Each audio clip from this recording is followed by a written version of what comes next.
Hi there once again and welcome to another Expresso mechanic tutorial, and this will be episode 13 in the series Expresso Nuts and Bolts.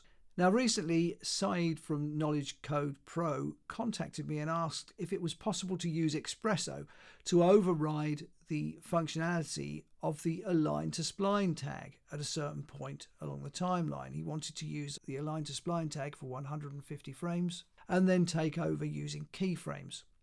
Well, that's perfectly possible, and you're seeing the results of this on the screen right now. That's what we're going to be about in this tutorial. So without further ado, let's see if we can make this happen.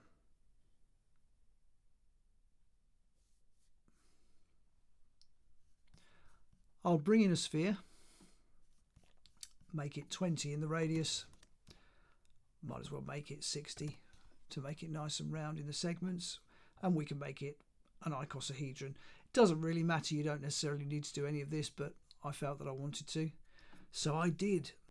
And we'll give it a colour and we'll make it a yellow. Moving on from here, we can bring in a spline. I'll just switch to my top view, so F2, and I'll start with my spline pen tool, just drawing a spline. It can be any old spline, it doesn't really matter what it looks like at all. So I'll just draw it like this, and I think that will do fine. Okay, so I've got my spline and I've got my sphere that I'm going to move along it. The next thing we can worry about is giving our sphere an Align to Spline tag. So we'll give it one of those and drop our spline into the spline path. And we're set up and ready to go. I'll bring in a null, give it the name Expresso and give it an Expresso tag. We've got the window open and we're ready to start work. The first thing we need to do is bring in a time node, so we'll get one of those from the general menu here, bring that in, and as per usual I'm going to remove the time port and add a frame port. Okay, so that's our first node. Moving on from here, we'll bring in a compare. Plumb in our frame into input 1, and here we need to say greater than or equal to for the function, and 150, because we said we wanted to use 150 frames and then we would take over using keyframes. So that's our compare sorted out and ready. The next thing we need to do is bring in a range mapper. So we'll come down to our calculate menu and bring in one of those. Okay, that's fine. That's ready to go. And our data type does need to be real, so we can leave that as it is. Our input ranges and output ranges are user defined. That's perfectly good. And our frame value can be plumbed into here. And that is working as we need it to. And it will be 0 to 150 for our input range. Our output range will be 0 to 1. I'm going to clamp the upper and lowers. We can use that. And our spline here, we can set this up with an ease in, ease out curve. We'll command click to add a couple of points and just place these like this. And this one here, we can simply make the left tangent minus 0.25. And that gets it set up. This one is already 0.25. And that's set up the way I want it. Okay, fantastic. So the output of here is going to be given to our Align to Spline tag. We just want position at the input stage there. So we can plumb the output of the range mapper into there, and we can also at the input stage in our basic properties add enable. Just move that to the top so that it's in the better position. Now if we get a result node and we check what's going on here, let's get a result. We just plumb this output into here Now at the moment it's got a 0 coming out of it. Let's see what happens when we play the timeline. In fact, what we need to do is give ourselves a few more frames. So we'll give ourselves 200 frames. So let's see what happens if we just play through. When we get to 150, we get a 1. So if we plumb the output, and we'll just bring in our Align to Spline here, and we'll select the basic tab as well so that we can see the enable checkbox here. If we plumb this output, and we'll also just return the timeline back to 0. If we plumb this in here and just reselect this, we can see that it's not enabled. Okay, now we want it to be enabled for the first 150 frames, and then we want it disabled. So at the moment we're getting the direct opposite of what we want, because if we go to 150 frames, we can see that it's now enabled. So it's the direct opposite of what we want. In order to correct this, we need to bring in a not. So we'll bring one of those in. So we'll come down to our bool menu here and select not. Now the not changes a 0 to a 1 and a 1 to a 0. So that is going to give us what we want. If we plumb that in here, select our Align to Spline, we can now see that it's enabled at frame 0. And if we play through and we go to 150 frames or 150 frames plus, we can see that it's now disabled. So that not is giving us what we want. Fantastic.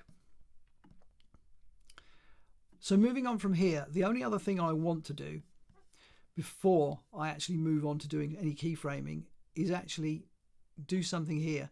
Now I want my input, or rather my output upper. I want to control my output upper. And I'm going to do that via user data. So if I bring in another null and simply call this control, and we add some user data, we'll call this data leave spline at, and we'll put a colon there. It will be a float data type. It will be a float slider. The next thing that needs to concern us is the unit, and that will be left as a real value. The step I'm going to make 0.001, a minimum value of 0, a maximum of 1. And we'll clamp the values. Okay, so that's set up and it's ready to go. I'll also add a group. I'll call it control.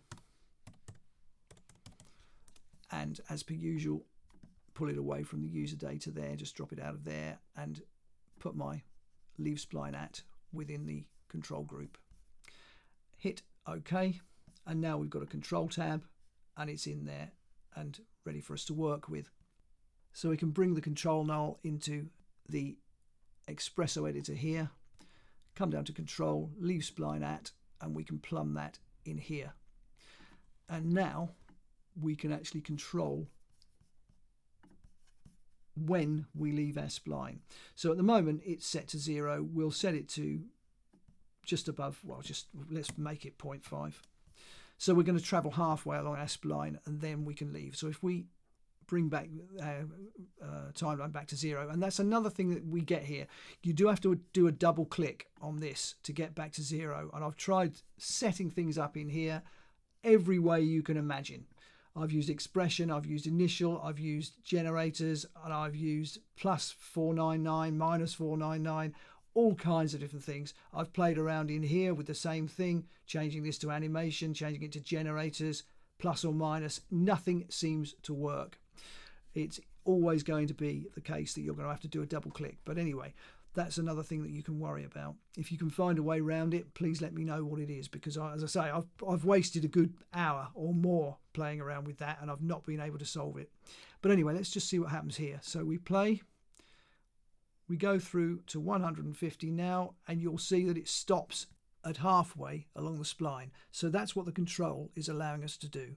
That's allowing us to decide when we wish to leave our spline. So the point along it where we wish to leave. So we've got things set up that far.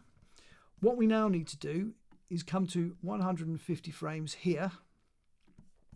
And what we'll do is select our sphere, select our coordinates tab, and we'll work with our position Y. So we'll record our position Y at 0 at 150 frames.